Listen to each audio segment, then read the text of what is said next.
দেখেন, আমরা যখন কোরআনুল কারিমে গড় করব, আমরা যখন লক্ষ্য করে পড়ব, তখন আমরা দেখব যে আল্লাহ সুবহানাহু ওয়া তাআলা জায়গায় জায়গায় চক্ষু, কর্ণ এবং অন্তরকে একসাথে সমন্বয় করে কথা বলছেন। তিনি কোথাও কোথাও বলছেন, আমি তোমাদের চক্ষু দিয়েছি, আমি তোমাদের কর্ণ দিয়েছি, আমি তোমাদের অন্তর দান করেছি। তারপরে তিনি বলছেন যে তোমরা দেখো, তোমরা শোনো, আর তোমরা অনুভব করো। তারপর আল্লাহ সুবহানাহু ওয়া তাআলা বলছেন যে তোমরা কি কিছুই বোঝো না? তারপর আল্লাহ তাআলা বলছেন যে তারা আমার নিদর্শন দেখে না? তারপরে আল্লাহ সুবহানাহু ওয়া তাআলা বলছেন যে তোমরা লক্ষ্য করো। তো অতএব আল্লাহ তাআলা আমাদেরকে কি বোঝাচ্ছেন? আল্লাহ তাআলা আমাদেরকে বোঝাচ্ছেন, তোমাদেরকে আমি খুব দামি জিনিস দিয়েছি, এগুলো দ্বারা তোমাদেরকে কিছু করতে হবে। যখন যখন দেখবেন আপনি কোরআনুল কারিমে লক্ষ্য করবেন, জায়গায় জায়গায় আল্লাহর আদেশ এবং নিষেধ আছে। তো অতএব আমাদেরকে এমন কিছু দেওয়া হয়েছে, তার দ্বারা আমরা আল্লাহর নূর পেতে পারি এবং আল্লাহর জান্নাতে দাখিল হতে পারি।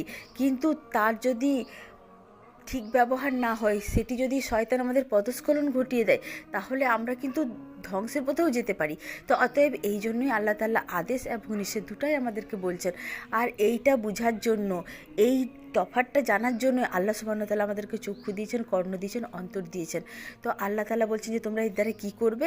এর দ্বারা তোমরা জ্ঞান উন্মোচন করবে। যখন তোমরা কিছু দেখবে, সেটি আল্লাহর নিদর্শন স্বরূপ দেখবে।